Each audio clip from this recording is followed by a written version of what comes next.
Bom dia, tudo bem? Bom dia.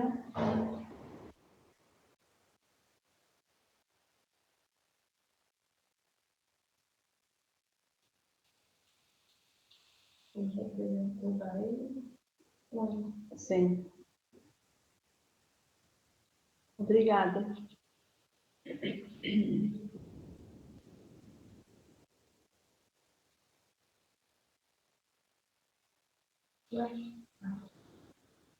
Deixa eu achar a Monique aqui só. Vou botar ela aqui. Peraí.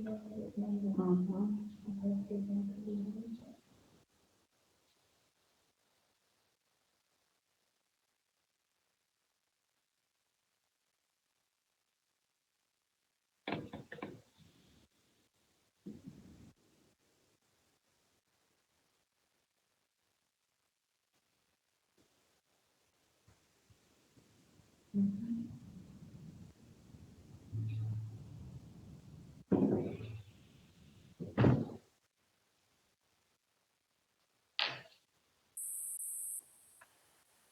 Então, daquela outra apresentação, faltou uma parte da história do Lepé, da educação no mundo. Então, agora eu estou acrescentando hoje, estou apresentando hoje a Tatiane.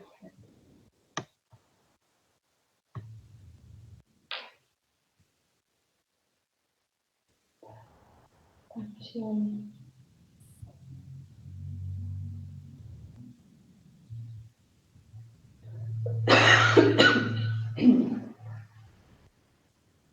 No ano de 1520, naquele período, né, o nome dele teve o Pedro Ponce de León. Ele criou, então, o alfabeto manual e ensinou para as crianças surdas. Mas eram crianças da alta sociedade, né, da elite, famílias poderosas, que tinham surdos. Então, ele foi ensinando o alfabeto manual e também a oralização. E eles treinavam e conseguiam, então, fazer com que essa criança pudesse receber herança, né? Por isso, principalmente questão da fala. Tá, vamos trocar.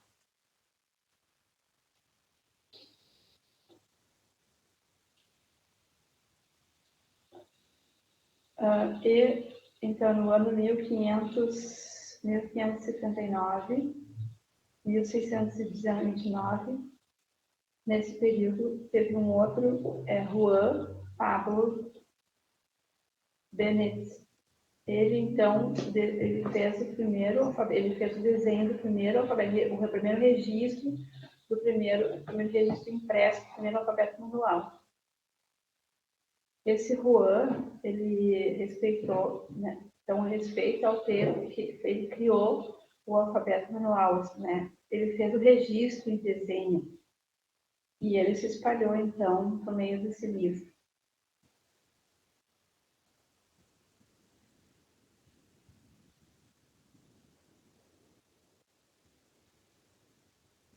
No ano de 1712 a 1789. O Abade Lepé, o Abade Lepé começou então a educar as crianças pobres, os surdos pobres, que viviam nas ruas. Eles iam então buscá-los nas ruas.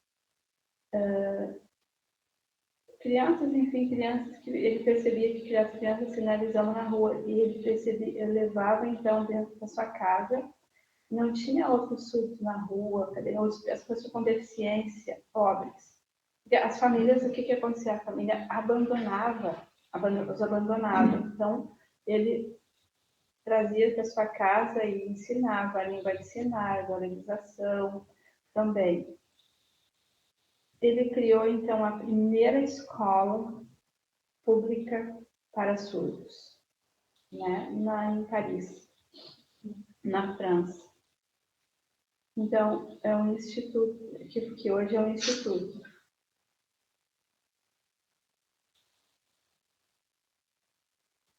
Então a Monique complementa. Peraí que eu... A gente vai, então.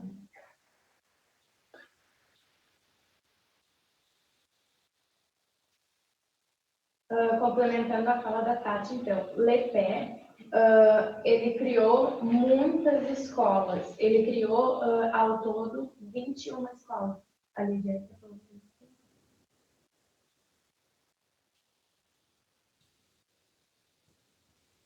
Tu tá enxergando ainda o que a Lidia está falando? Não, Lidia está, ó. Deixa aqui, porque eu preciso fixar ela aqui.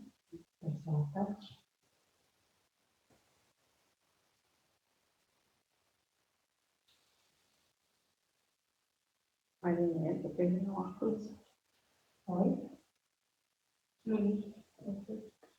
Pode.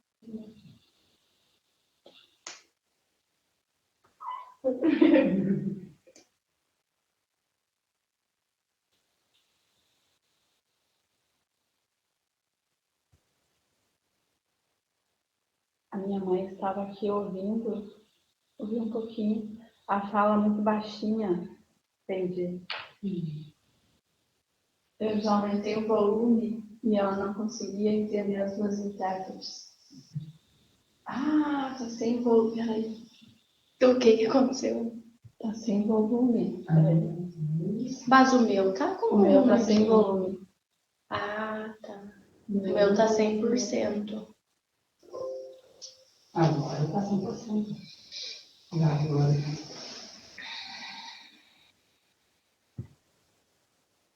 Falha horrível. Acontece. Legal, Lidiane, que a tua mãe tá participando. Que bom.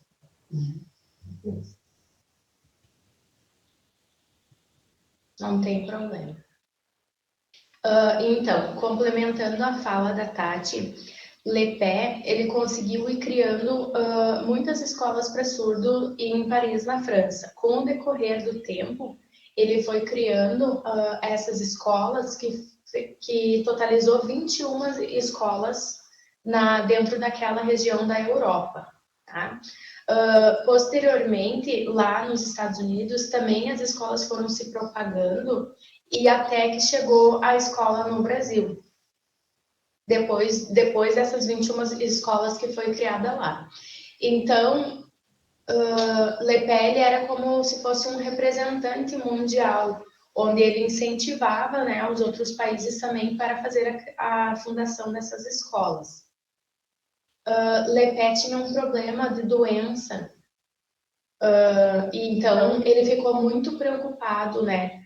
Por exemplo, se ele tivesse mal, né? Como é que ele ia fazer? Então, por isso ele foi incentivando essas pessoas para no futuro, então, quando acontecesse alguma coisa, por exemplo, se ele morresse, alguma coisa acontecesse, para que o governo também pudesse auxiliar eles. Então, lá na França tem uma rua que foi feita uma homenagem para ele. Então, por isso que ele também ficou muito famoso depois que fizeram a criação dessa rua que foi dado o nome dele. Vamos continuar.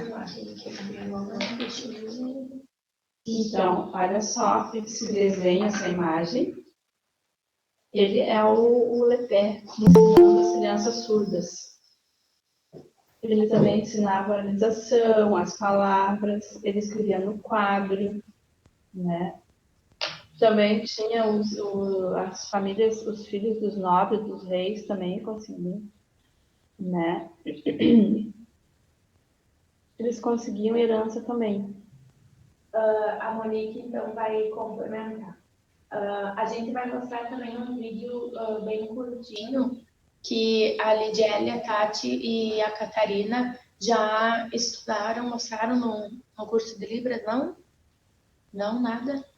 Então, eu encontrei há um tempo atrás, eu não me lembro se foi no Facebook ou no YouTube, não me recordo agora. Mas eu descobri que tem um livro que conta sobre a história de Lepé. Então, esse vídeo eu procurei, né? Então depois, Se vocês quiserem, a gente pode mostrar. Eu acho que é muito legal, ele é bem curtinho, né? Acho que dá mais ou menos uns 5, 10 minutinhos. Então, se vocês quiserem assistir.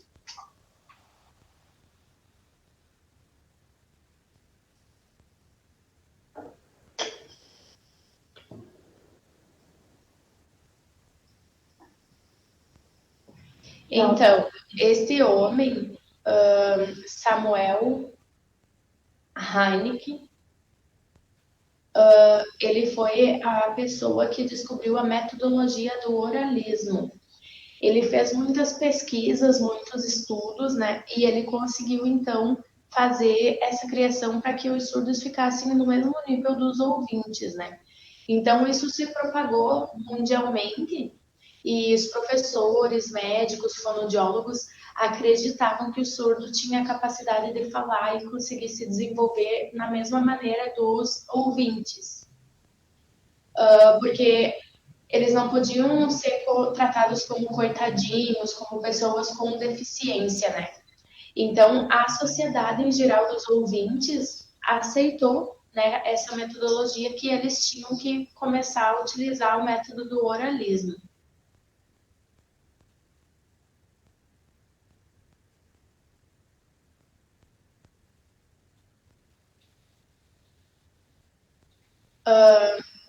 Então, a primeira universidade, né, que foi fundada, ela é esse sinal aqui que ela se chama Universidade Gallaudet,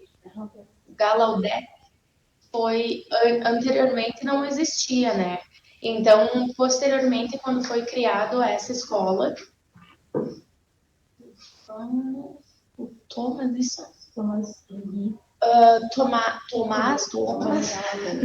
Tomás Gallaudet.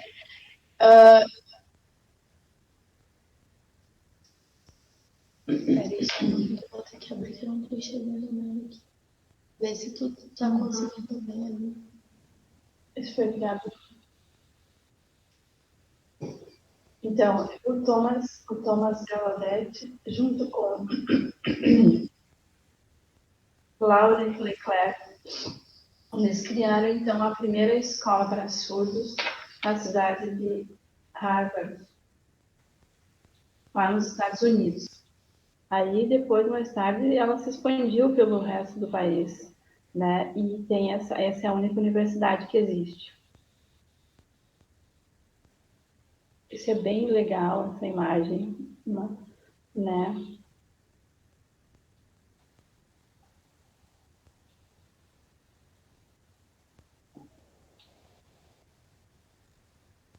Isso é da história, é uma marca histórica do Congresso das Discussões, o ano de 1880,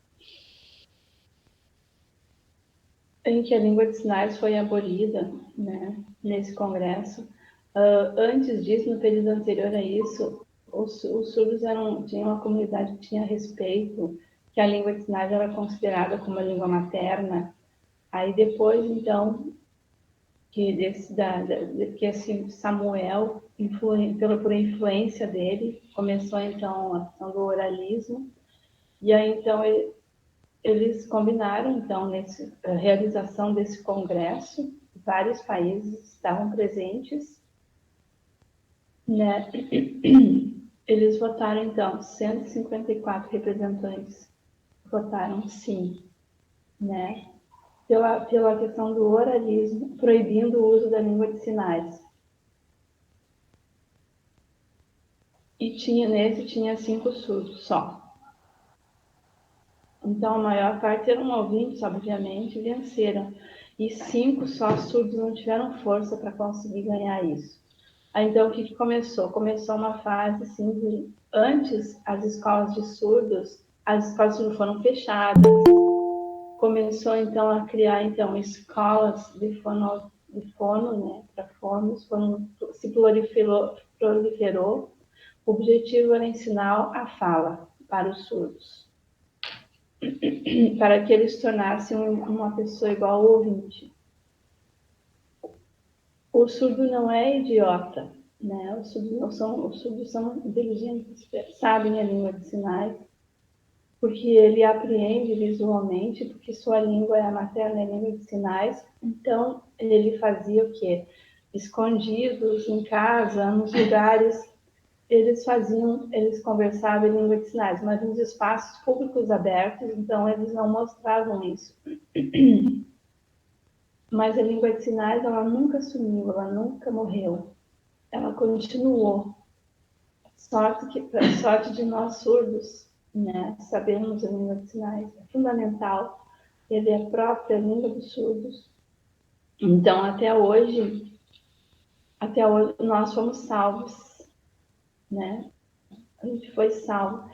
Imagina só, se fosse abolida a língua de sinais, que nós obedecêssemos realmente assim, o que mandavam a gente, a opressão que a gente vivia.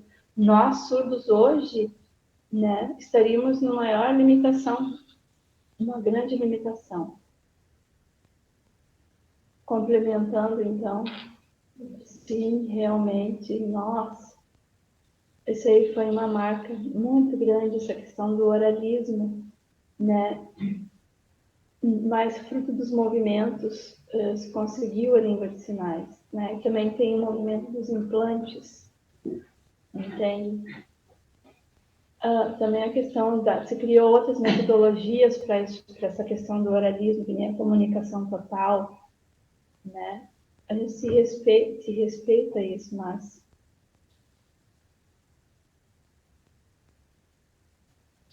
Isso aí.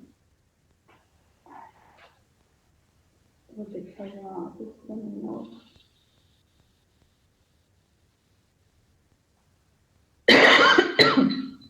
Cookie.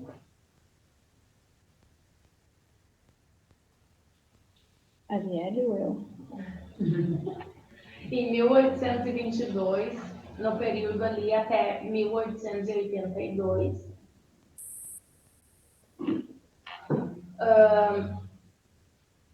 então nesse período, o professor, então, Eduard Rouet, esse é o sinal dele, ele foi convidado, então, pelo rei, pelo imperador Dom Pedro II, para que ele viesse fazer uma visita aqui no Brasil e que pudesse ser fundada a primeira escola onde tivesse educação de surdos. E para isso, então, foi criado no Rio de Janeiro, então, o Instituto Nacional de Educação de Surdos, que tem por nome o INES. A língua de sinais, então, foi trazida da França, como disse a Monique ali, foi trazida e chegou aqui no Brasil, então.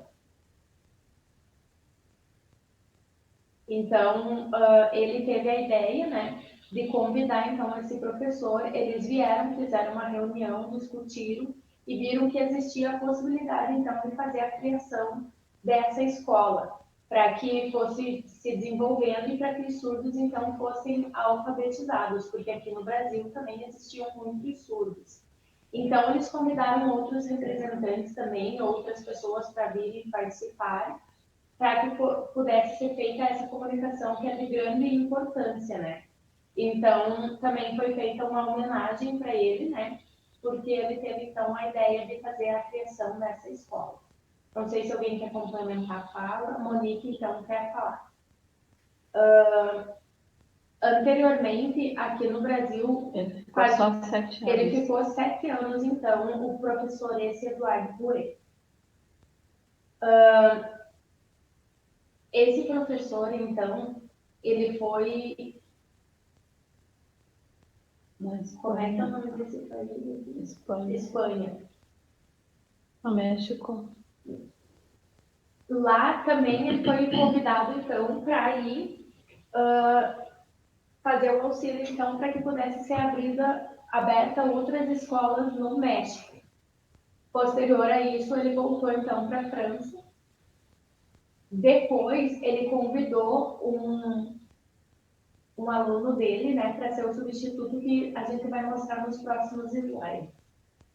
A Tati, então, complementando a fala da Monique, eu estudei no meu doutorado, né, na minha tese de dissertação, que a Tatiana Lebedeff me falou que o professor, esse Eduardo Rouet,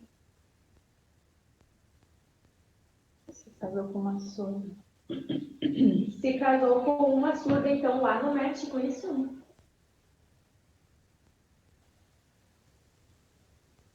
Tem confusão com relação ao...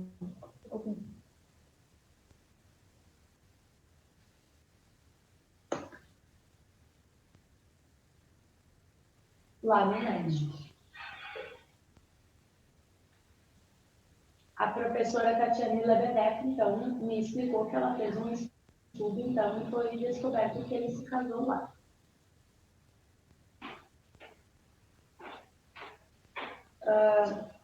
Lá no México, então, foi criada as escolas também, isso? Sim, Eduardo Rouet. Tá, então, quando ele se casou com uma surda lá no México, eles também abriram uma escola lá, foi isso? Eu sempre soube que ele tinha voltado direto para a França. Porque aqui no Brasil, por 7 anos, então, ele ficou, mas posterior a isso ele teve um problema com a família e precisou retornar. Nesse meio tempo, então, eu fiz uma pesquisa um dia e encontrei uma história na internet que contava que aqui no Brasil ele ficou por 7 anos e depois ele voltou. Ele foi lá para o México, que ele foi convidado para ir lá para abrir uma outra escola. Eu pensei que ele tivesse ido direto para a França. Então, realmente, por exemplo, assim, não tem uma prova concreta, né, que diga isso. Eu não sei. Agora, fiquei na dúvida nessa questão. Mas eu fiquei muito curiosa e gostei muito da história.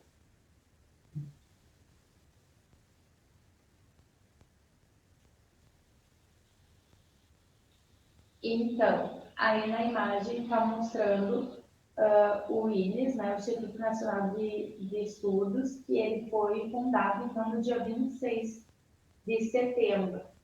Tá? Por isso, nessa data também é prestada a homenagem dos surdos.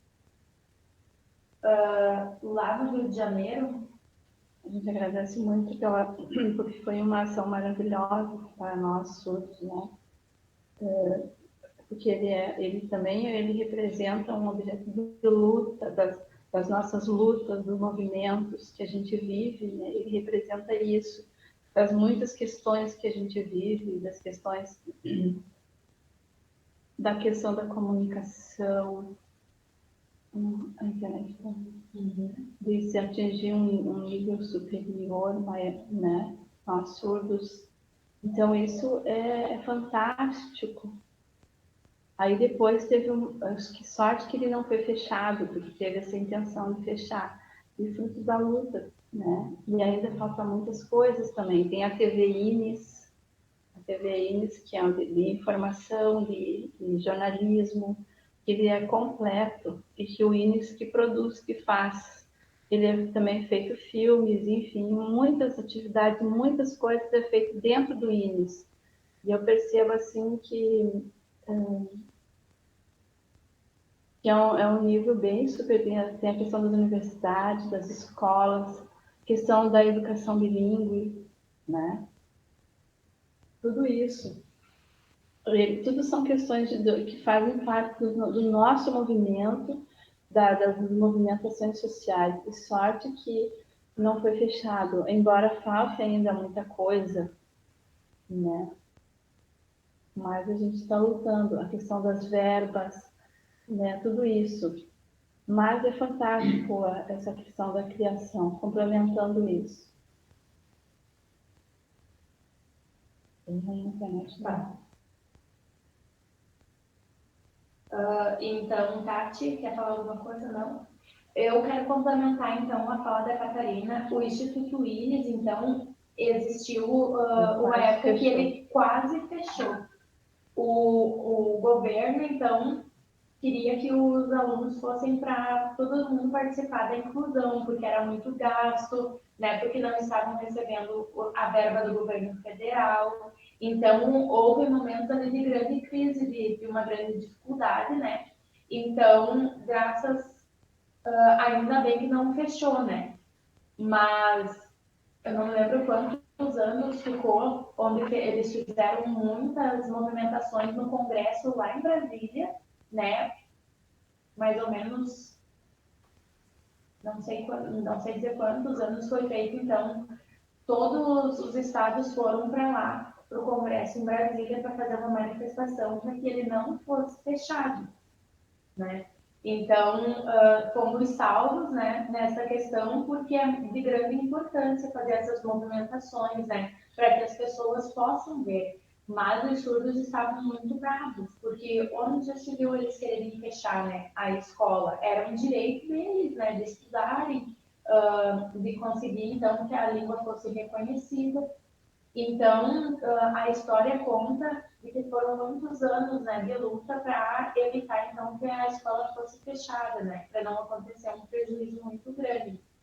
Por isso, então, é muito importante que nós, surdos, nunca desista, que não tenha preguiça, né, que a gente sempre tenha uma ação muito grande, a gente não pode ficar descansado e deixar, né, que os ouvintes aproveitem esse momento para nos oprimir, né. Então, a gente tem que aproveitar esse momento aí para que isso não aconteça. Posso complementar a tua fala, Monique? Tá. Pode deixar que eu interpreto. Igual, da mesma forma, em Milão, que foi proibida a língua de sinais, né? O INES também teve esse problema, em fruto da movimentação dos surdos, não. Então, aí não foi fechado, complementando isso.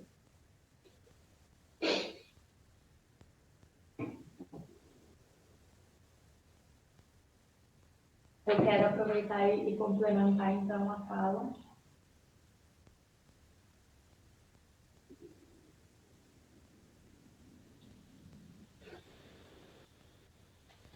Agora, né, ontem eu vi na televisão sobre a educação bilíngue e o que está acontecendo no Congresso lá em Brasília com os senadores. Ontem, então, eu vi que tem uma mulher que é ouvinte e ela defende a causa da educação bilíngue. Isso? Defende. Não me lembro o nome.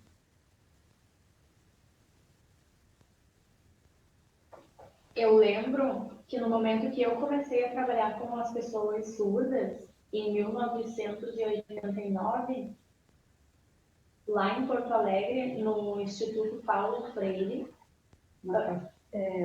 Frei Pacífico. Frei Pacífico, desculpa.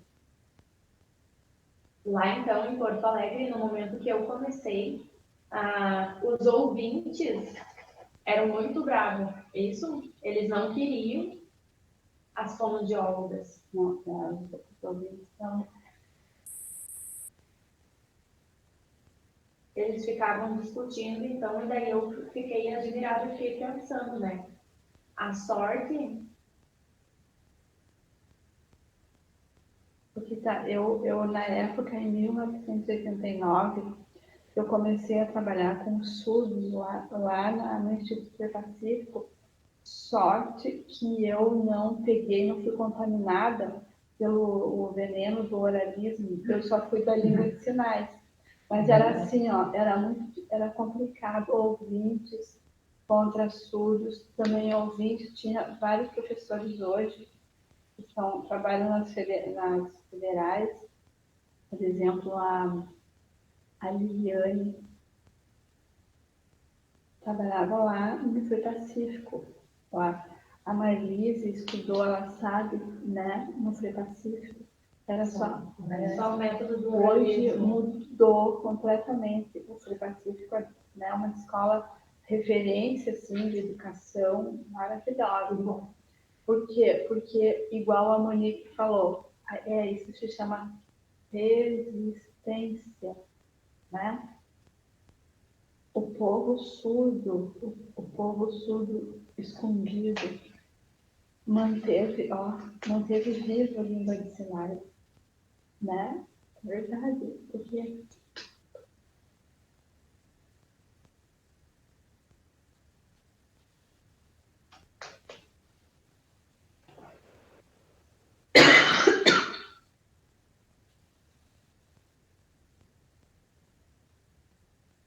Ok, mais alguém aí quer falar? Quer fazer uma complementação da fala? Lidiane quer falar? Pode deixar para Marlene? interferir.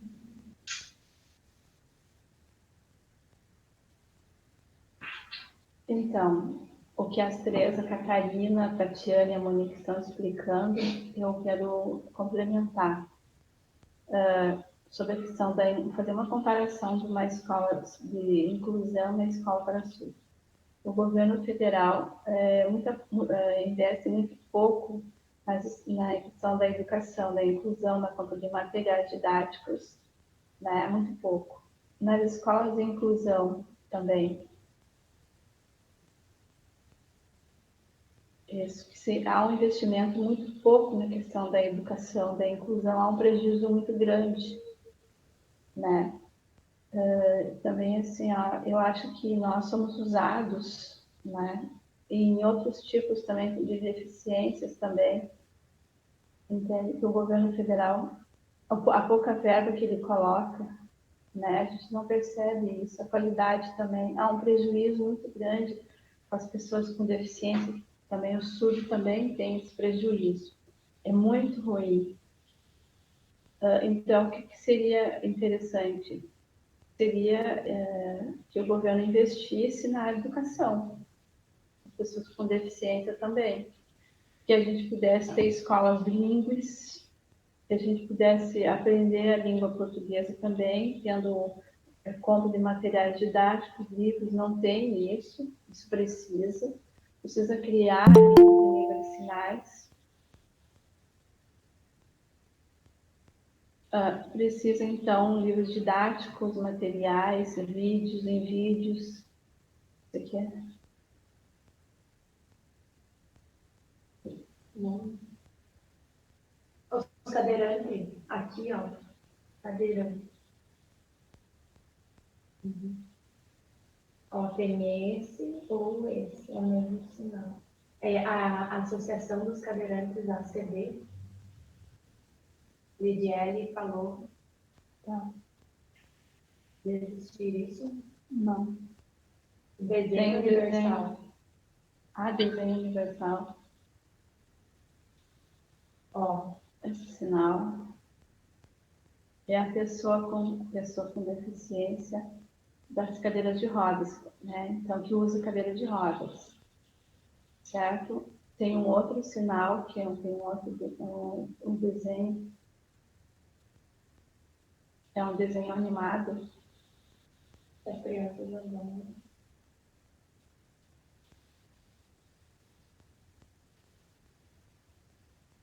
Design, desculpe.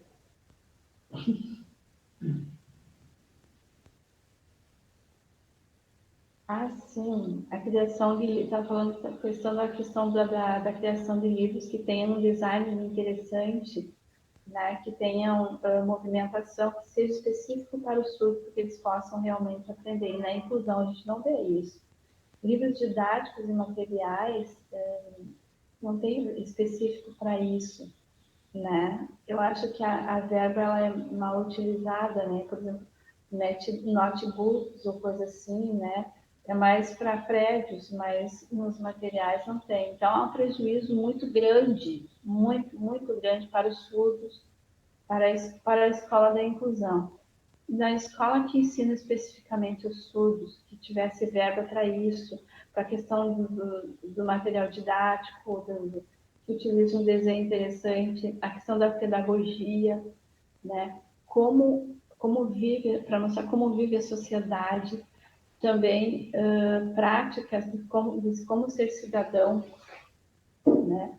Que a criança consiga aprender, que ela seja sujeita, ela se reconheça enquanto sua identidade empoderada, ela reconheça a si mesma, a sua capacidade e que ela sabe que ela pode construir realmente, se constituir realmente. E na inclusão a gente não vê isso. Os ouvintes não sabem língua de sinais, não tem a questão da educação, não tem estrutura, enfim, né, dentro da educação da inclusiva. Então, há um prejuízo muito grande. Não há essa construção.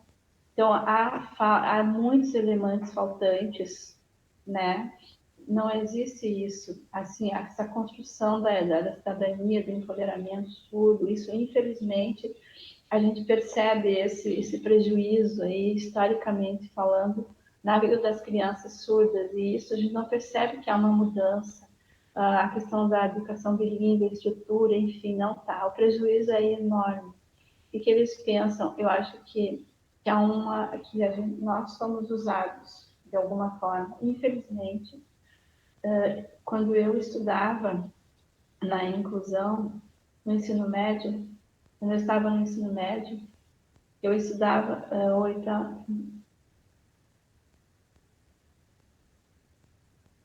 e na escola dos surdos todos eram bilíngues, português, todas as disciplinas, né, elas são bilíngues dentro da questão da educação bilíngue, de primeira a oitava série, né, tinha uma estrutura boa, né, aí quando eu fui para a escola de inclusão, a estrutura era horrível, não tinha essa questão da educação bilíngue, não tinha uma estrutura. Aí tinha 6 surdos dentro da escola da inclusão ali, incluídos no ensino regular. Então, os surdos são números para conseguir verbas também, né? Nós, esses 6 surdos acabaram desistindo em outros locais, para outras cidades, e diminuiu bastante, ficou só 3 surdos. Antes nós éramos em 6 e depois ficou 3.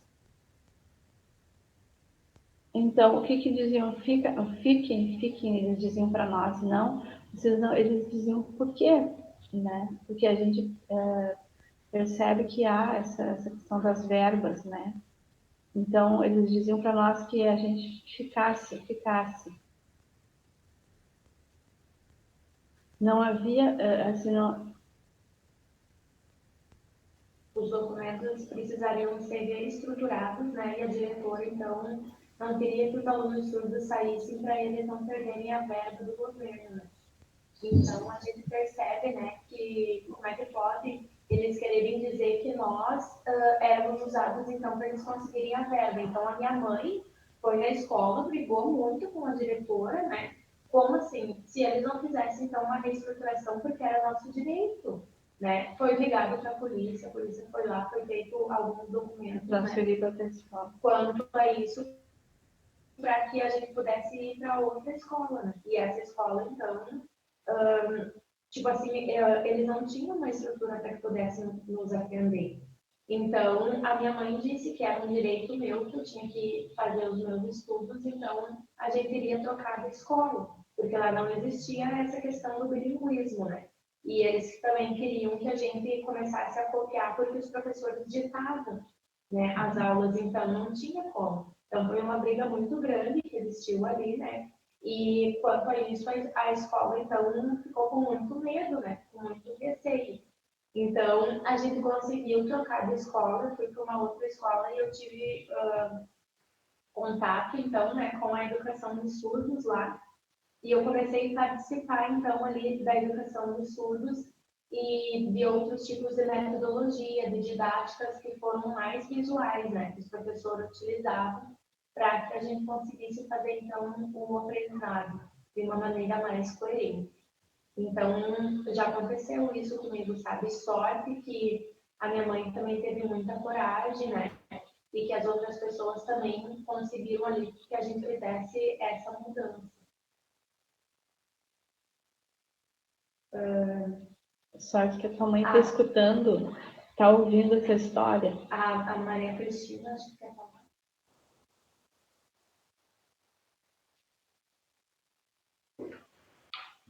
Então, a Tati, a Monique e a Catarina poderiam fazer um PowerPoint também, assim, botar no Facebook. Bem-vindo à apresentação de vocês. Porque as pessoas, em geral, não sabem disso. Precisam aproveitar o momento, né, e colocar tudo, né, a questão da língua de sinais.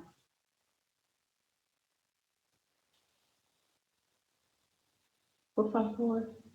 Vamos começar. Tempo, eu não fiz nada. A Monique está fazendo mestrado, fazendo curso de livros, agora a gente está sem tempo. Está bem lindo.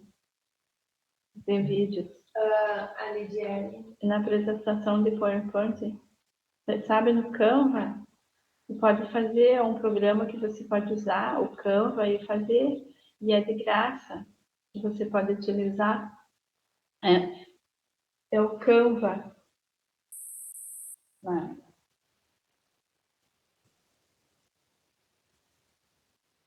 Você pode colocar, ó, eu e Jorge, nós vamos organizar e editar vídeos aqui da APAS, lá na APAS que tem um fundo verde. Aí cada surdo que fizer, a gente vai dividir, né? Vamos dividir cada pouco a pouco e a gente vai compactar, que é mais fácil, muito melhor. A gente sabe que todo mundo está muito ocupado, né? No trabalho. Lidiane, estamos mortos, tanto trabalho. Graças a Deus. Mais de 1 minuto, ó, mais 1 minuto demora para editar. É 1 minuto, ó.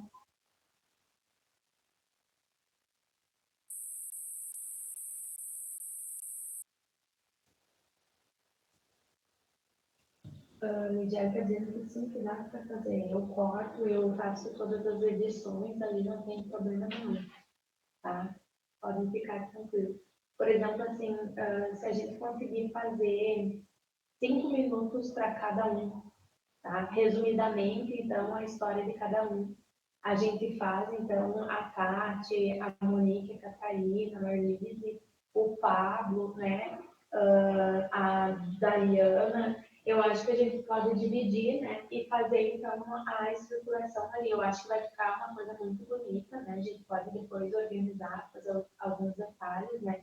Futuramente, então, a gente mostrar isso para a família, né? Os nossas angústias, os nossos anseios, né? As dificuldades que a gente já encontrou na vida.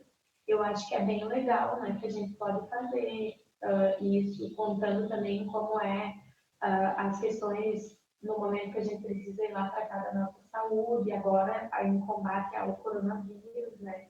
Eu acho que isso é muito legal. A Catarina, então, complementando a fala da Lidiane. Há um tempo atrás, né, na minha história de vida, também já aconteceu um momento que eu participei da inclusão sobre essa questão ali das verbas, né, dos prejuízos, né, que eles falam que tem muita dificuldade. Eu, né, reconhecidamente como pessoa surda, no primeiro ano do ensino médio, eu também fiquei ali. Desculpa, no ensino fundamental e depois, de novo, no ensino médio, no terceiro ano.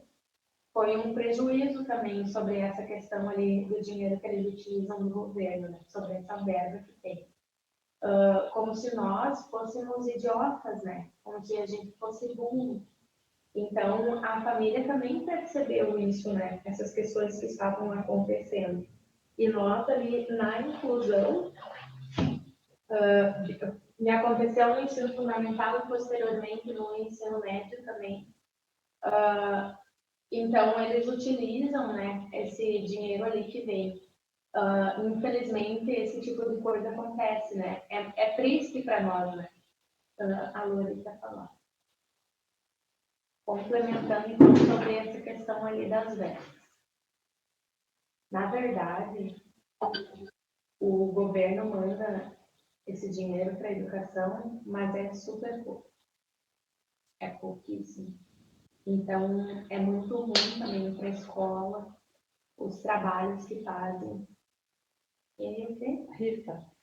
Também as vendas de rifa, também as tentativas, né, ali para conseguir a alimentação, né? Cada um precisa comer um pouco, isso Para alimentação dos alunos.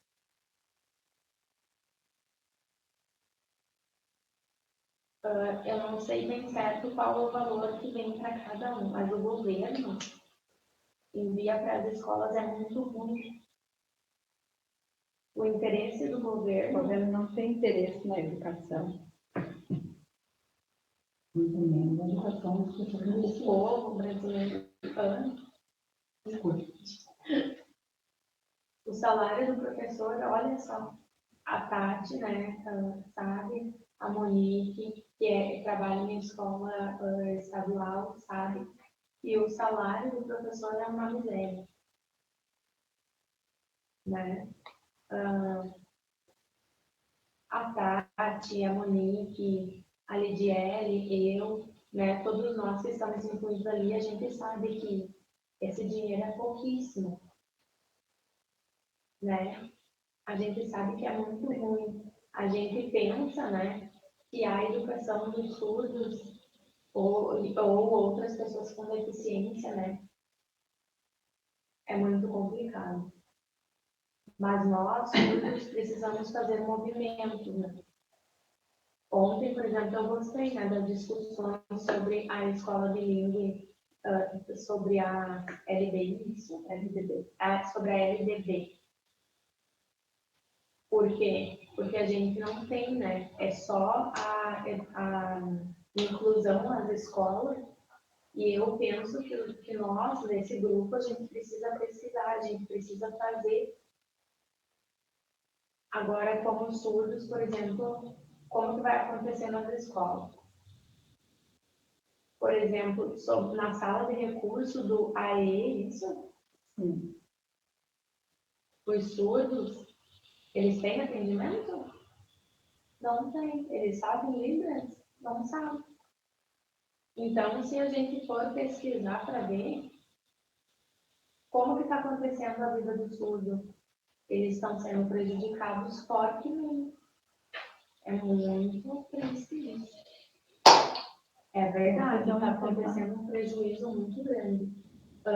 A escola, por exemplo, ai, desculpa, eu ia falar ali, a Catarina quer falar. Ali perto da escola, que a Lore trabalha, isso? O que é isso aqui? Ali perto da escola. Lembra, Lori?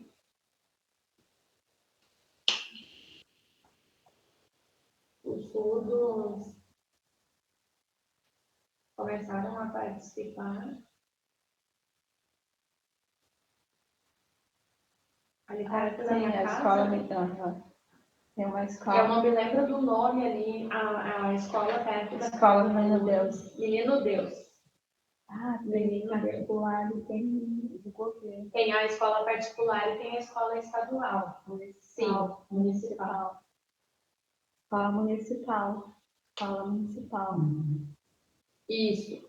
Eu já participei Já lá, fui já lá. entrei lá. Já fui lá. Já fui. Ali perto da casa da Lua, então, naquela rua ali. Não é particular, é municipal. É escola bilíngue. Menino Deus. Teve um surdo ali. Antônia. Teve uma menina surda. Se chamava Antônia. Quer dizer, eu fui lá na escola e daí eles falaram que eles não queriam Libras, só oralização, porque ela ia ser implantada, né? E tinha o AE, os ouvintes ensinando língua de sinais, mas eles não sabiam, ensinavam, eu fiquei chocada, né? E tinha a intérprete Cristina junto, que foi explicando para eles a importância da língua de sinais, né? Porque ela é completa para comunicação, né? Ela é uma menina linda, linda, linda, linda, muito linda.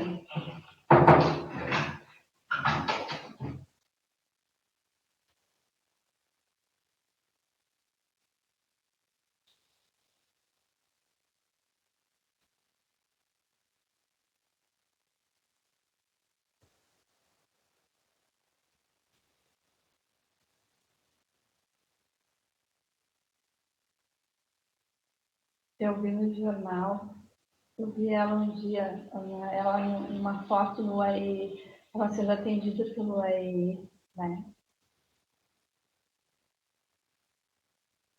Infelizmente, assim, uma criança muito linda, né? Uma foto linda, eu tenho salva, mas linda, maravilhosa, inteligente. Ela aprendia com facilidade as poucas palavras, os sinais que eu ensinei.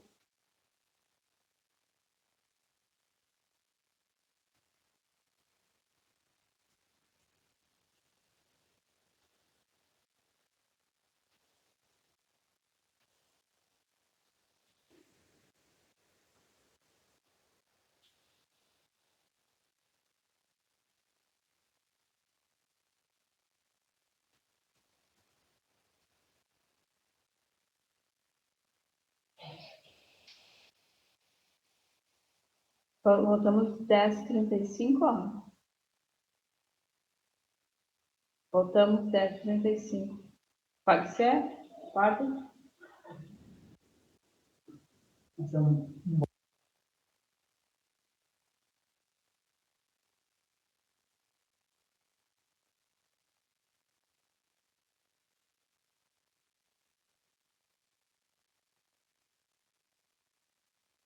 Oi, Silvia, tudo bom? Silvia, estou te esperando no curso de Libra.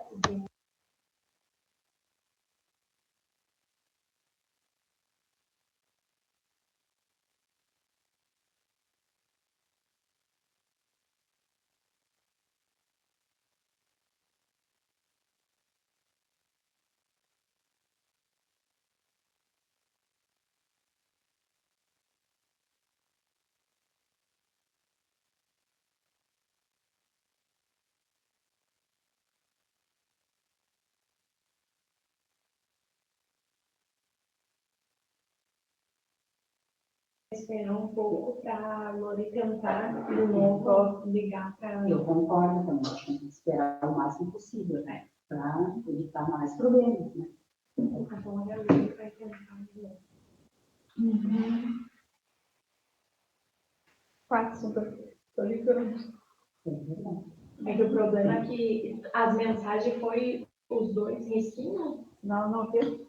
Não, mas eu estou te perguntando, no momento que tu mandou a mensagem, ficou dois risquinhos? Uhum. Sim. Porque às vezes tu sabe que o WhatsApp, mesmo se a pessoa não tem internet, ele chama igual. É mesmo? Sim. Não Olha sabia. as mensagens. 2 risquinhos. Ó, ela recebeu. Mas ela não visualizou. Não. Viu? Uhum. Recebeu as mensagens. Então, quando tu ligar, vai aparecer lá para ela.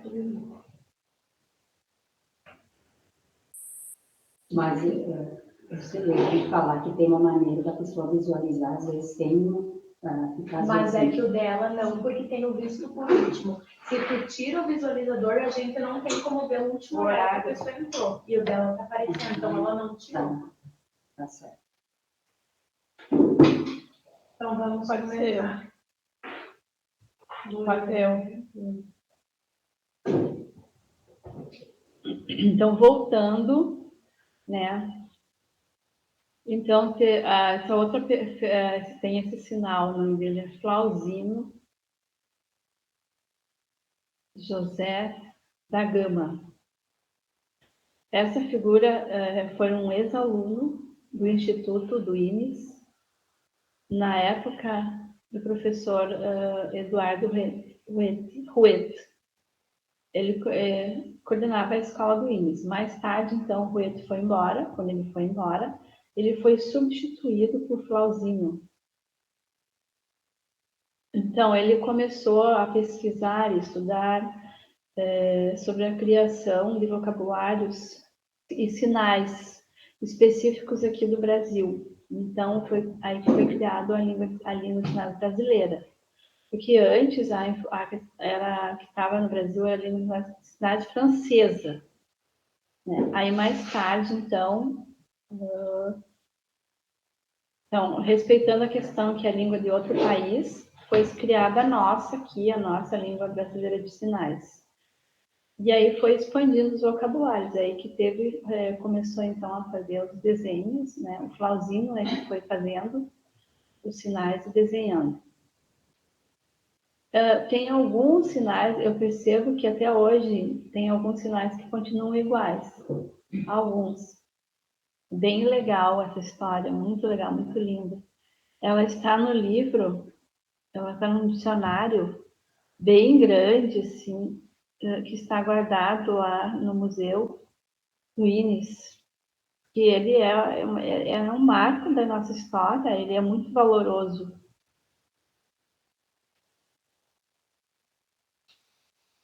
A Marlise. Tem um museu, está no museu essa história. Né? Qual lugar no museu? No Innis. Lá no Innis, está no Museu do Innis, como patrimônio. Né? Ele está lá, tem muita coisa no museu. A Tatiane conhece. Então, o Flauzino, assim, ele tem esse livro é um valor imensurável. E ao longo do tempo, então, foi feito novos dicionários com língua de sinais, do Capovilla e de outras pessoas. Ainda mais a língua de sinais antiga, ela foi também passando por mudanças. Foram sendo criados novos sinais. Por exemplo, eu vou explicar como era antigamente, os grupos antigos. Então, os jovens, por exemplo, avião. Nós, hoje, a gente criou esse sinal que usava uma outra configuração. Então, como tem os mais velhos, por exemplo, que fazem isso, os idosos, né? Então, os jovens foram criando, né, outros sinais, entende? Infelizmente, está falando a questão de não respeitar o que foi antigo, né? Então, mas esse é um processo de mudança que vai acontecendo ao longo do tempo. É assim, é dessa forma, né? Não é só da nossa língua de sinais, são todas as línguas, né? Tem a língua portuguesa, não é específico da nossa língua, isso faz parte da transformação ao longo do tempo também. Isso. Também a língua de sinais alemã, por exemplo, né? Ela também aconteceu algumas mudanças, né? Ela se difundiu, foi se propagando outras novas, né? Por exemplo, a língua latina, né?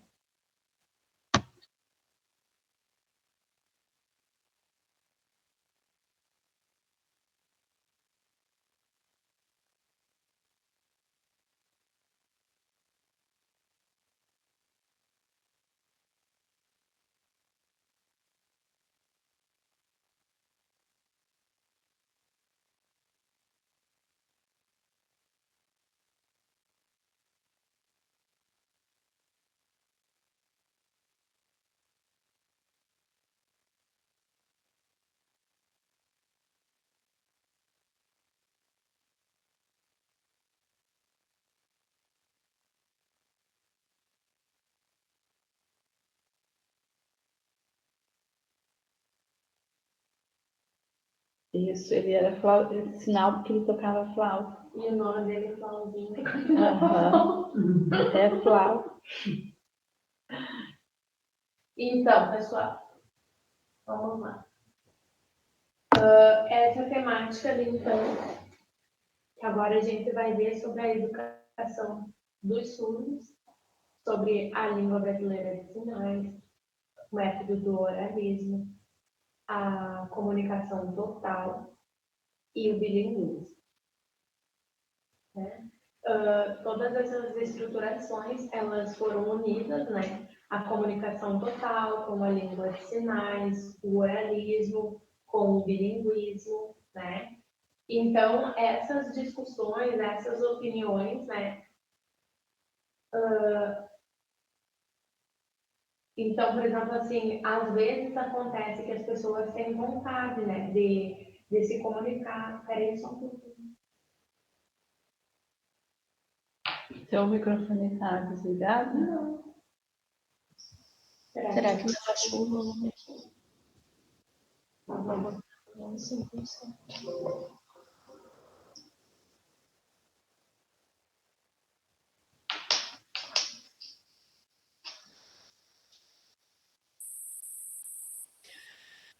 Então,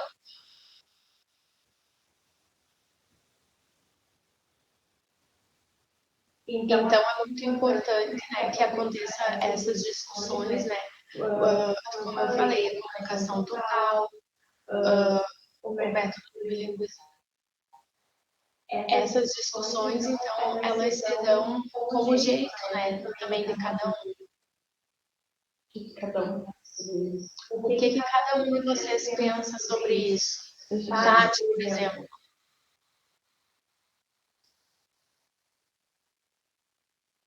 Anteriormente, né, o nosso grupo, ele também participou de fonoaudióloga, né? Aconteceu algumas mudanças na língua de sinais, entendeu? Mas a escola bilíngue para surdo precisa ter um respeito muito grande, né? Por exemplo, a comunicação total, o oralismo. Se a pessoa quer, ok, né? Porque o surdo tem o seu direito de escolha. Por exemplo, a Marlise utiliza os dois. A Marlise utiliza o método do bilinguismo e a língua de sinais.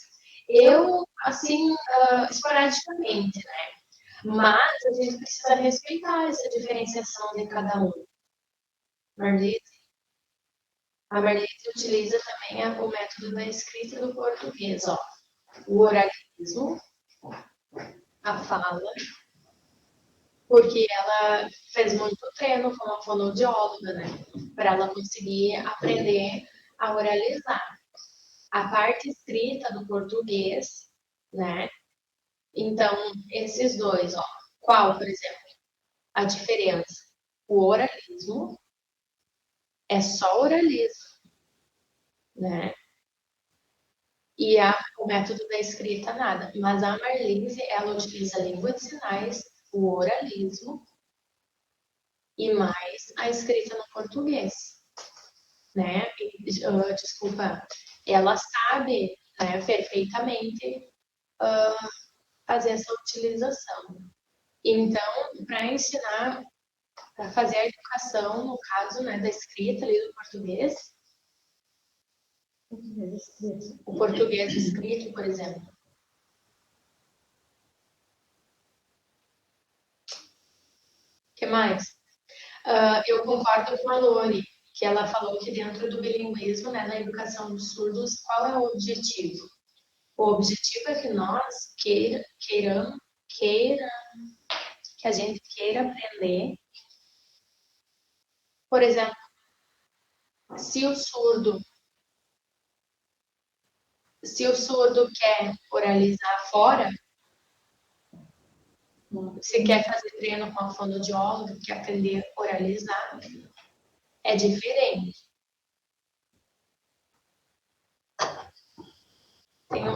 Tá ficando um pouco ruim para essa internet, né?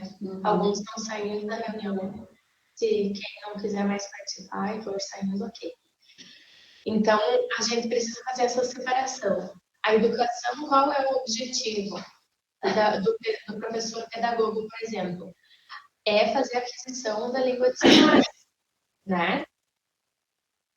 A cognição, o desenvolvimento cognitivo, né, é fazer essa aquisição da língua de sinais. Posteriormente, é fazer a aprendizagem do português escrito, por exemplo, fazer redação, né? Se vai fazer mestrado, doutorado, vai estudar, fazer uma pós, é obrigatório saber o português, né? As palavras, os vocabulários é obrigatório, porque qual é o objetivo?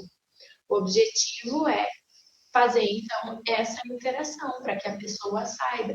Por exemplo, na família do surdo, se ele oraliza fora, por exemplo, que ele vai numa clínica fazer um acompanhamento com a fonoaudióloga, é separado, isso é diferente.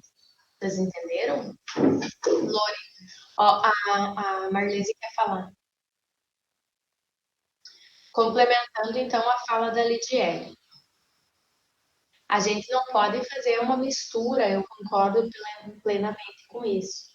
Por exemplo, na pedagogia, né, no momento que vai fazer um treino lá com a fonoaudióloga, vai começar a participar na sala, por exemplo, com o professor, vai aprendendo ali as cordas vocais e coisa, né? Anteriormente acontecia isso.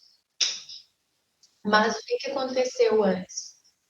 Nas escolas estaduais, tinha o professor que ensinava o conteúdo, não ensinava o conteúdo na fonoaudióloga, por exemplo, para fazer o oralismo. No momento da aula, a disciplina, o conteúdo, nada, entende? Então, isso aconteceu. E quem que é essa pessoa, esse homem? É o. Qual que é o Ai, meu Deus, me deu um branco. Carlos Scliar. Carlos Scliar? Sim, eu conheço. Então, essa pessoa, Carlos Scliar, que ele era um fisioterapeuta, é isso? Não, educação ortopédica. Ele tinha uma educação ortopédica, então, que nessa clínica era um preconceito, era uma opressão, né? Esse método de educação. Então, como os surdos iam conseguir ficar no mesmo nível se não tinha esse tipo de educação com conteúdo? Entenderam? Então, precisa do conteúdo, por exemplo, assim, precisa criar essa metodologia, essa disciplina de história.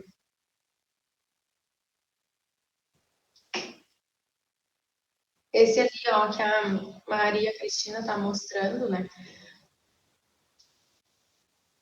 Ó, educação clínica também. Mistura, é uma mistura de educação, o pedagógico com o clínico médico. Então, o professor ensina a fala dentro da sala de aula. O professor não ensina conteúdo. Já aconteceu, agora eu acho que está melhor agora, né? Mas já. Então, como que o surdo vai se ouvir se ele não aprende conteúdo? Marlene, então. Eu, há um tempo atrás, existia a disciplina, né? No Frei Pacífico, onde a gente precisava utilizar o método do oralismo na escola, é verdade. A Lidiane, então, no local onde eu estudava, era uma mistura de clínica, né, dessa educação clínica dentro da escola. O professor ensinava os conteúdos e mais a clínica médica que a gente tinha que participar junto. Como se eles tratassem o surdo como uma pessoa doente, como um incapaz, né? Então, isso existiu nessa clínica médica ali. Mas isso é uma coisa que não combina, né? A gente precisa separar, não pode existir essa mistura, né? Então, a fono com o médico, então isso daí a gente precisa fazer essa separação, né? Porque a clínica a gente tem que fazer ela particular separado, né? E os conteúdos das disciplinas fazem parte do desenvolvimento cognitivo, é o estudo, né, desses conteúdos ali que o setor pedagógico precisa fazer. Agora, a clínica médica, o fonoaudiólogo, essas coisas, o surdo pode escolher esses dois caminhos. Vai na escola, aprende os conteúdos e, posteriormente a isso, ele faz o seu acompanhamento lá. É uma coisa separada, mas junto eu acho que não tem como. Não existe como, né? A Monique está dizendo que precisa fazer isso separadamente, é um tempo fora da sala de aula, fora da escola que precisa fazer isso. E esses dois métodos de se utilizar junto é uma perca de tempo, né? Por exemplo, assim, não tem como.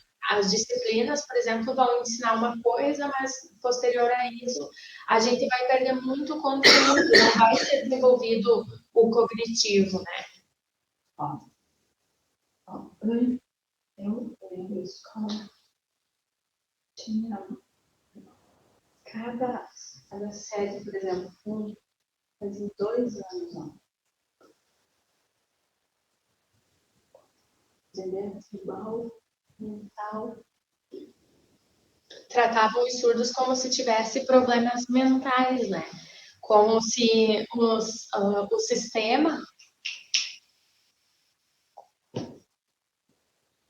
o surdo era tratado como doente, né? Por trás disso, a pedagogia, por exemplo, para as pessoas surdas eram tratadas como doentes. O surdo é doente? Não.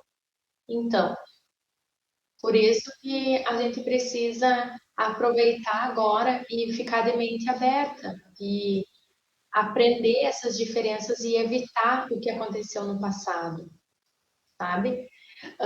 Por exemplo, agora as práticas, né, pedagógicas, elas não podem ser igual anteriormente. Porque, por exemplo, a educação bilíngue, por exemplo, no passado, Eu posso falar sobre educação, eu falo, defendo a educação bilíngue, mas minha prática pedagógica continua igual o que fazia passado. no oralismo. Entendeu? Não adianta. Mudou, porque É verdade, eu concordo.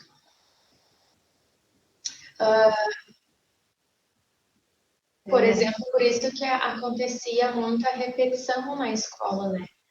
Porque a primeira série, por exemplo, o surdo tinha que fazer 2 vezes, 3 vezes mais, né? E participar da inclusão. Eram 3. Primeira, 3 vezes no primeiro ano o surdo, né? E depois disso, aí tinha um atraso. eu comecei, acho que com 9 ou 10 na primeira série. Para vocês verem. A pessoa, Precisa qualificar a prática pedagógica no ensino do aluno para que ele aprenda. Então, o professor, o pedagogo, o docente, ele tem que proporcionar qualidade do ensino, na questão didática do material, aí sim o aluno consegue evoluir, passa. Agora, o que acontece? Se ele for só tratado como doente e repetir, né? O que precisa ter uma qualidade, né? A prática do professor tem que ter qualidade. O que falta mesmo é formação. Está faltando formação e uma prática que tenha qualidade na educação. Eu percebo que os alunos eles apresentam dificuldade na aprendizagem. Porque o professor precisa modificar a sua metodologia, né? Precisa utilizar um método ou estratégia de ensino que o aluno consiga aprender realmente. Aí sim ele vai se sentir aprovado. Aí é um professor que utiliza uma metodologia pedagógica clara, entende? Está bem clara, uma didática, porque o professor formado em pedagogia precisa entender isso, compreender essas questões da didática, das necessidades do aluno. Certo? Então, agora o Vinícius quer falar. Vocês podem interpretar para mim que eu vou. Então, uma coisa que eu vejo também, eu tenho um colega da pós que ele tem um filho surdo e ele começou a pós justamente porque o filho dele é surdo. Mas eu percebo que tem muito uma visão da Libras como uma língua temporária, língua passageira. Por exemplo, a pessoa vai aprender Libras, vai aprender o português. Aprendeu o português, coloca a Libras do lado e usa só o português. Daí coloca o implante, coloca aparelho auditivo, vai na fonoaudióloga e a Libras serviu só para ensinar o português e a partir daí esquece de tudo. Por exemplo, daí o pessoal falou, a professora falou assim, não é bem assim, a Libras é uma língua como qualquer outra, mas eu percebi muito que tem essa visão ainda de que mesmo que não seja assim como tratar como se fosse um doente mental, como se fosse um retardado, ainda trata como se não fosse a mesma coisa, como se fosse só uma ferramenta para aprender o português. Então eu fiquei bem assim.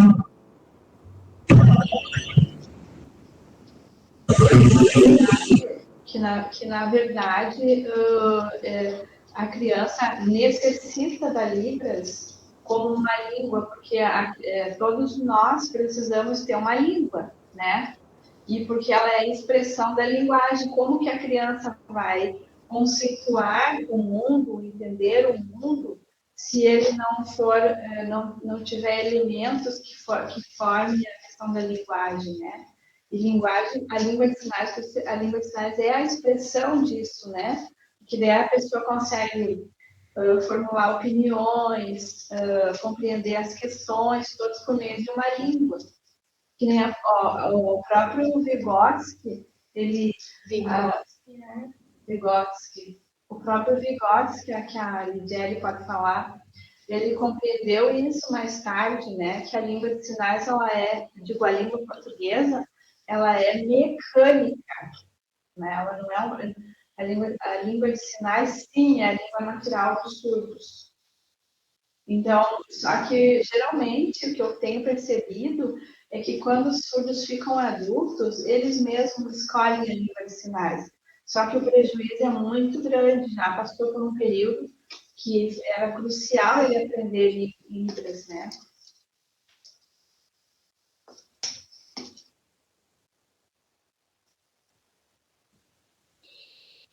Certo, eu também concordo.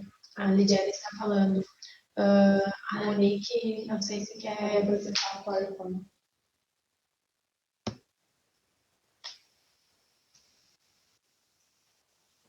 Monique. Está travado.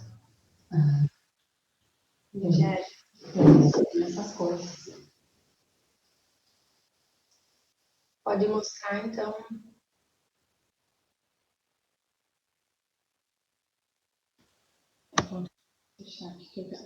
Mas, gente do céu, eu não enxergo de longe assim, ó. Aqui, ó, eu quebrei meus ossos. Não enxerga de longe parece estar de perto.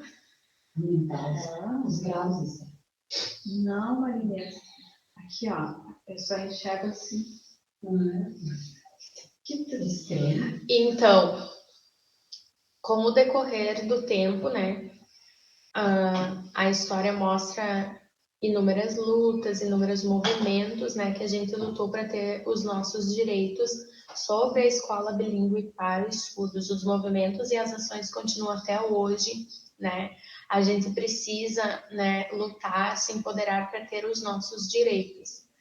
Aqui no Brasil tem várias escolas bilíngues. Aqui no Rio Grande do Sul, acho que em Pelotas, isso? Rio Grande, Pelotas. Em Rio Grande, em Santa Catarina, tem poucas escolas bilíngues aqui. Mas o importante é o quê?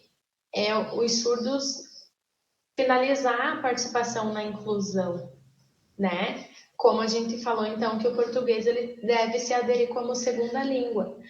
E nós não podemos ficar descansados, não podemos parar. A gente precisa lutar, a gente precisa se encorajar, se empoderar e seguir nessa luta. Vocês concordam comigo?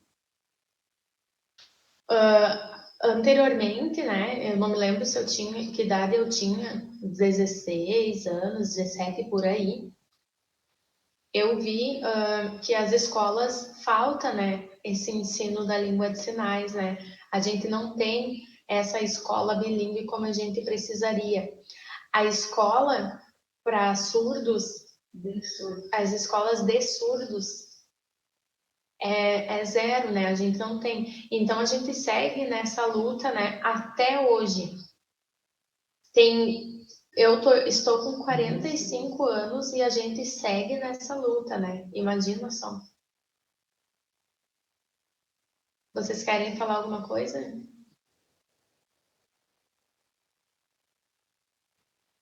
Acho que foi. Terminou os slides? A Lidiane perguntou. Então, vocês viram que as nossas explicações, então, hoje foram dadas a respeito das nossas lutas diárias, né? Infelizmente, a gente cansa, né? Mas a gente tem que ser resistente, né? Os nossos grupos de surdos e os ouvintes que nos ajudam, a gente tem que estar muito engajado, né? Nesse meio ali. A gente precisa estar resistente nessas lutas, a gente tem que ter força, a gente não pode desistir, porque como aconteceu anteriormente, né, em 1964, vocês param para pensar, 5 surdos só estavam presentes lá no Congresso de Milão para fazer aquela votação. Então, aconteceu que a maioria eram ouvintes, então eles venceram, né? Por isso foi proibida a língua de sinais. Vocês já imaginaram se isso voltar? Então, por isso que a gente tem que seguir na nossa luta diária para que o passado fique lá atrás, né? Para que não aconteça de novo. E a gente tem que agradecer, né, a isso, porque a gente percebe que com todas essas questões, né, que existem na história, foi o que nos auxiliou para que a gente esteja presente nessa luta agora, né? Lá em Florianópolis, em Santa Catarina, também a gente tem que agradecer porque a luta deles lá é muito grande. E eles conseguiram fazer a criação para o Enem em língua de sinais, né? Vocês não pensem que para eles lá também é fácil. A luta lá também é dificultosa, né? É uma luta muito grande.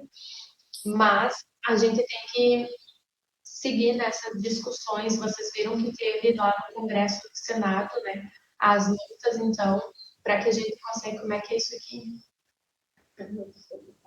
Lá na Câmara dos Deputados também. Então, a gente tem que ser resistente nesse quesito. A gente tem que estar influenciado e a gente não pode aceitar que as clínicas médicas dos profissionais da área da saúde vençam, porque é um outro caminho. Nós,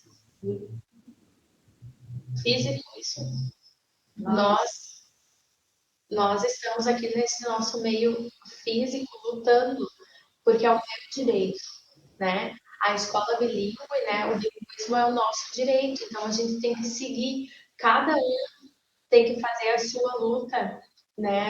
Particular de cada um, assim, para que nós siga nessa trajetória aí. A gente sofre, às vezes, né? O surdo às vezes tenta fazer algumas coisas, né? Mas as clínicas vêm e querem nos vencer. Por quê? Porque é mais fácil, é mais tranquilo para eles, né? E também isso tudo envolve dinheiro, né? Envolve tudo isso. Então, se a gente for tratado assim como pessoas doentes para eles, a gente tem que quebrar essa realidade, né? Esses paradigmas aí que eles criam sobre nós, eles precisam ser quebrados, porque nós não somos pessoas problemáticas, pessoas doentes, não. Nós não temos limitações nenhuma. Então, o surdo precisa resistir a isso, né? Precisa ter força e empoderamento para que a gente consiga ter o nosso espaço. Nós não somos pessoas doentes e precisamos mostrar isso para a sociedade, né? O Enem, por exemplo, está aí que é um marco que foi conseguido, a educação de surdos, né? O nosso meio físico, a gente tem que mostrar para eles que isso aí são as lutas diárias que os surdos estão conseguindo conquistar os seus espaços. Também eu quero falar, dar os parabéns para a Catarina, para a Monique e para a Tati, né? Quero deixar aqui os meus parabéns para elas, porque elas arregaçaram as mangas e foram, né, para fazer essas lutas aí. A gente sabe que é uma coisa que não é fácil, mas os meus parabéns para elas, porque elas conseguiram fazer essas palestras, né, contar sobre essa educação, como aconteceu lá no passado, como que está hoje em dia, né? É muito triste a gente saber que lá no Congresso de Milão ficou a minoria, né? Ficou apenas 5 surdos. Então, nós não podemos parar ali e deixar que isso realmente aconteça novamente. Nós precisamos focar e seguir nessa luta, né? Porque vocês param para pensar que foi 100 anos, né? Então, eu gostaria de agradecer a vocês pelo empenho, pelo empoderamento de vocês, né? Muito obrigado. Meus parabéns para vocês três, Catarina, Monique e Tati. Parabéns, né? Nós todos queremos parabenizar vocês, obrigada por essas informações, né? Porque tudo isso vai servindo de aprendizado para nós, para que a gente siga nessa luta no nosso trabalho. Aqui em Passo Fundo, as pessoas que moram aqui, né? O nosso dinheiro também paga os impostos, né? Todo mundo que trabalha paga, né? A gente vai vai lá na farmácia comprar o remédio, tem um valor, mas justamente com aquele valor ali está o imposto, é o meu dinheiro que está lá, né? Então a gente paga também no momento que a gente precisa de remédio, a gente paga os impostos, né? Então nós também temos os nossos direitos e a gente tem que seguir nessa luta, né? Todos nós temos os direitos igualitários. Parabéns para todos. A Lidiane, então, é a nossa líder, parabéns para ela também, né? A Lidiane é uma pessoa muito empoderada, né? Tati, ó, espera aí, deixa eu falar primeiro. É bem rapidinho, só complementando a fala da Lidiane. A Loura, a Tati, Maria Cristina, ó, nós nascemos aqui em Passo Fundo, né? Foi. E a Loura não estava aqui. Se não estivesse a Lorena. Vai me ajudar mesmo. Deus enviou a Loreninha aqui para Passo Fundo, né, para que pudesse ajudar nós com essas lutas, né, com a pastoral dos surdos, né. Ela sempre participou da APAS, né, também foi minha colega, né, no curso. Posteriormente, Deus também enviou a Lidiane aqui para nós, né, e também uma pessoa muito engajada, né, muito esforçada também, que está sempre na luta com nós, participando na APAS, estudando, fazendo pesquisa, participando do grupo, como é que é o nome do grupo aqui? Inês. Então, eu quero que Deus abençoe a cada um de vocês. Muito obrigada.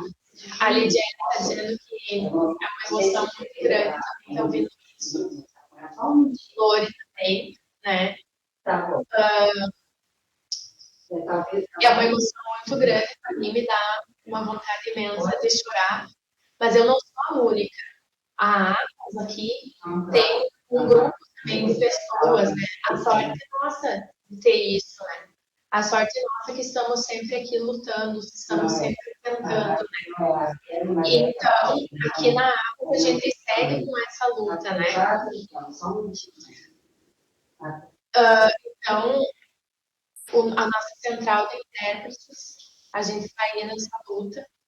A vereadora, não sei o sinal dela, esse aqui, Regina, já protocolou o documento lá para que a gente consiga a nossa central de intérpretes, tá?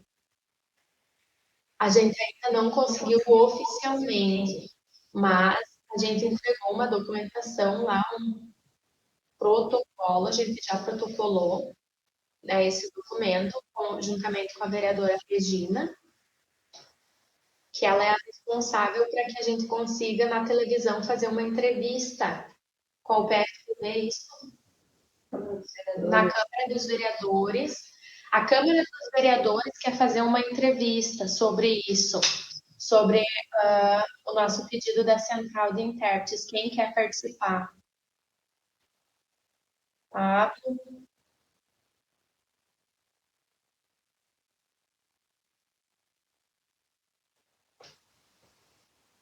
A Tati está dizendo que ela já quer se aposentar. Se quiserem os dois, quem quer os dois, o Pablo, a central de intérprete, que a gente quer pedir o quê? A gente quer fazer as explicações. Espera aí, que vocês estão falando tudo junto.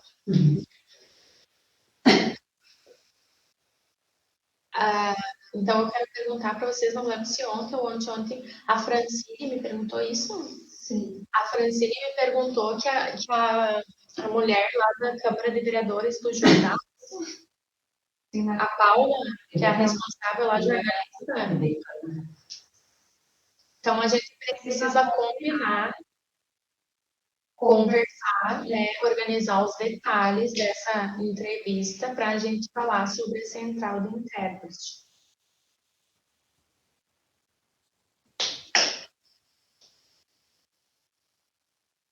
Ok.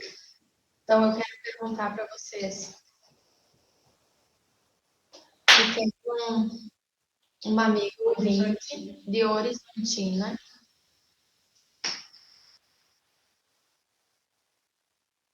Eu me esqueci o sinal dela. Juliana.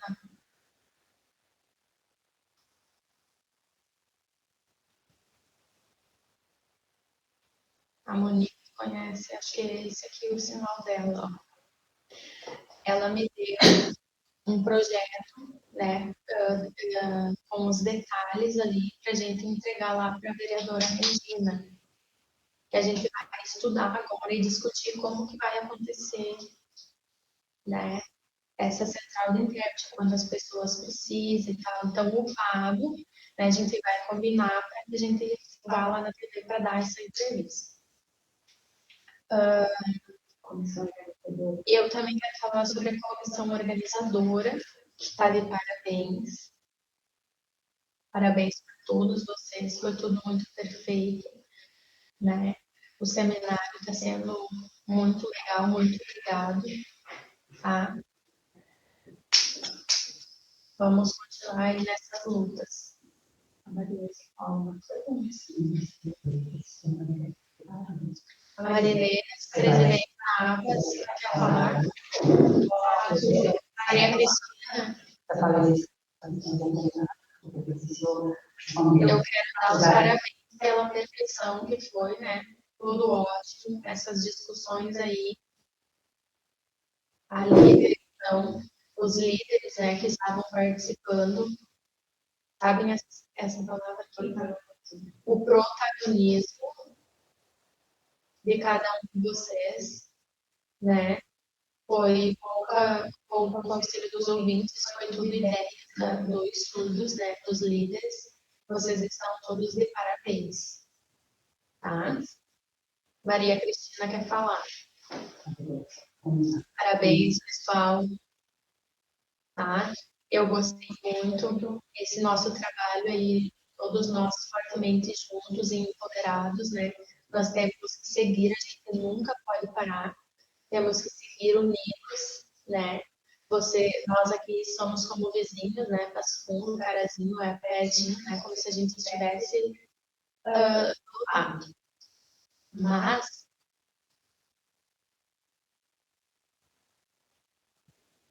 eu quero falar para vocês, olha aqui.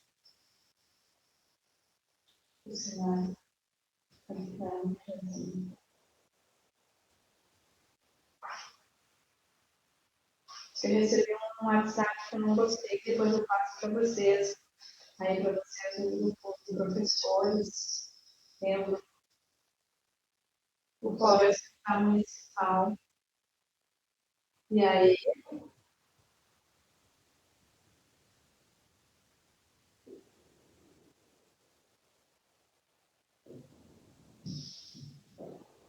depois vocês olham daí o vídeo.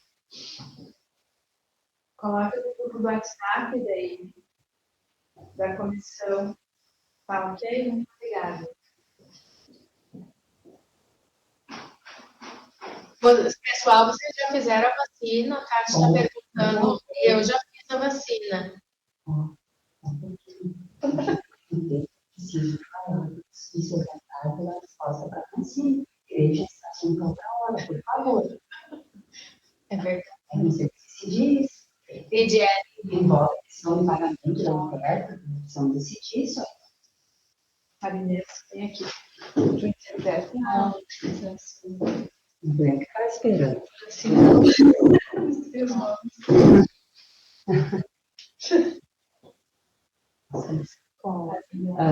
Bom dia a todos. É um prazer rever todos vocês no dia de hoje, né, no último encontro em preparação ao nosso 8º seminário da APAS. Só que, infelizmente, aconteceu um problema com a palestrante do dia de hoje, a Doane. Então, gostaria de ver com vocês sobre o turno da tarde. Vocês têm mais alguma coisa para apresentar? Enquanto a Loreni está tentando entrar em contato com a Doane também, e aí nós temos que decidir o que nós vamos fazer no turno da tarde, se vai ter alguma coisa ou vamos cancelar. Eu preciso avisar a Francine, a Tilos, para ela conversar com a Tatiane, que ia interpretar hoje à tarde. Então, nós precisamos decidir isso. A Monique está dizendo, eu acho que a gente precisa cancelar, porque assim, já tivemos que fazer essa apresentação aqui de última hora, né, com essas temáticas diferentes, né? Então, a Tati também está dizendo que ela não tem como, porque ela tem que organizar a prova de tarde, né? Eu acho melhor cancelar. E os demais? Mais alguém gostaria de dar sua opinião? Ó, Monique votou cancelar. Monique, Tati, né? Esses demais, mais contestações. Pablo também cancela. Marlise, Dayana, Catarina, Mariana, o que tu acha? Pessoal, eu acho que pode realmente cancelar, né? Não vai ter o que a gente fazer. Precisa avisar na internet. Exato. Será que é muito difícil? Porque precisa pagar a internet se vem trabalhar. Exato. Se cancelar, cancela salário também. Aí a Francine precisa avisar. Né? Ó, pessoal, eu não sei se vocês querem continuar as discussões, né? A Monique está falando.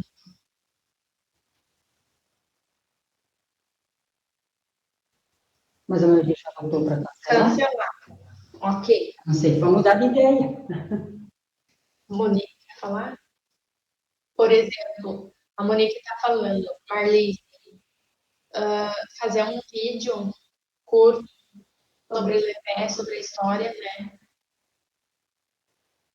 E eu penso no tempo de a gente começar 1h30 até umas 2h30, 3h, por exemplo. Não sei o que vocês acham. A Tati está falando para cancelar.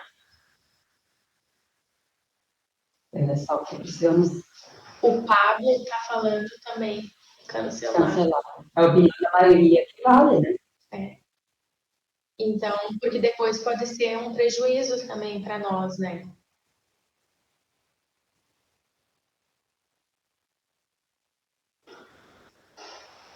Ó, por mim, a Catarina tá falando, por mim, eu tô livre. Ó, o Márcio tá falando. Hoje de tarde a gente poderia fazer um pouco diferente, né? Eu sei que a Dileide também, se a gente for se encontrar, né? Não sei o que vocês acham, se a gente grava um vídeo, se a gente faz alguma coisa, né? Ó, antes nós perguntamos, vocês falaram que podia cancelar, mas precisa decidir rápido. Exato. Porque tem que dar resposta para a Francine até o meio-dia, vamos combinar. Ó, pessoal, vamos cancelar ou vamos continuar à tarde? Ó, Vamos fazer uma votação. votar de novo. Ó, Lidiele, cancelar. Tati, cancelar. Monique, cancelar. Pablo, cancelar. Ó, levantem a mão, qual pessoa cancelar. O Vinícius, a Marlise, o 2, 4, 6, 8 votaram, 9 cancelaram. Então, ok. Cancelado de tarde? Ok. Agora, então, a Marinês vai avisar a Francine, tá? E daí, então, agora só no dia próprio do seminário presencial, né? Dia 12? Vai ser híbrido. Sim, mas os intérpretes têm que... Sim. Então, Marinês, pode avisar, então, a Francine que de tarde a gente vai cancelar. Certo, isso. Eu combinei com a Francine até o meio-dia. Okay. Eu preciso avisá-la daí para ela entrar em contato com a Tati. A gente precisaria também ver que muitas pessoas faltaram hoje, infelizmente, né? Não só hoje. Hoje, então, é o último dia. Então, marquem na agenda de vocês, né, para se organizarem, né, bem certinho, tá? Ok. Dia 12, como que vai funcionar? Os conteúdos já estão tudo organizado? Como que vai ser? Ó, a Lidiane está falando, ó, dia 12 não é a mesma coisa, tá? As palestras são diferentes. A comissão organizadora, tá? Eu vou excluir algumas pessoas do grupo, tá? E só vai seguir participando as pessoas da comissão organizadora, com as reuniões, né, e as coisas. Posterior a isso, eu e o Fábio vamos conversar depois, vamos discutir em particular, né, como que a gente vai fazer. No dia 12, então, a gente vai organizar, tá? Ok. Os representantes, então, dos grupos, né, vão seguir ali, a gente vai fazer algumas reuniões para a gente acordar, né, toda essa organização ali. Então, depois disso que a gente for tendo algumas ideias, algumas coisas que a gente vai conversar sobre essa representação do grupo, né? A Arlise, a Maria Cristina, que foram as representantes do grupo da saúde, a Monique, a Tati, né? Então, todos vocês eu quero dar os parabéns, né? Que vocês participaram, né? Foi tudo ok.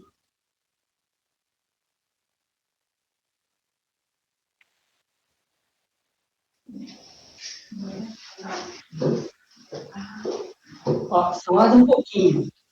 Eu gostaria também, falando todo mundo junto, dar os parabéns para todas as 4 equipes que organizaram muito bem as palestras, as metodologias, os debates, foi tudo muito legal, muito proveitoso, né? Foram momentos muito importantes para debater as dificuldades dos surdos, os anseios, as reivindicações dos surdos, não é? E no seminário nós vamos aprofundar mais isto. E eu também gostaria só de complementar a ideia da Lidiane, que ela falou agora há pouco, sobre a organização do seminário. Nós vamos, com certeza, ter que marcar mais reuniões, né, para montar as equipes que vão trabalhar, organizar tudo que for necessário, inclusive os vídeos que os surdos estão gravando, também um resumo das 4 palestras já feitas desde o mês de fevereiro, para apresentar no turno da manhã, lá no dia do seminário. Então, nós vamos ter que marcar mais algumas reuniões com a comissão do seminário. Mas estão todos de parabéns, com certeza. Grande abraço.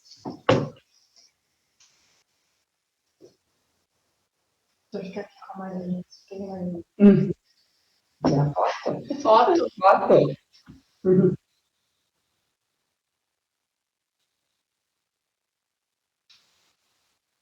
Espera um pouco que a Maria Cristina foi fazer não sei o que da hora, foi buscar o celular. Que não demore muito. A Maria Cristina acho que foi no banheiro, diz a Tati. Podia esperar. Saiu disparada. Vamos fazer um churrasco. Espera aí.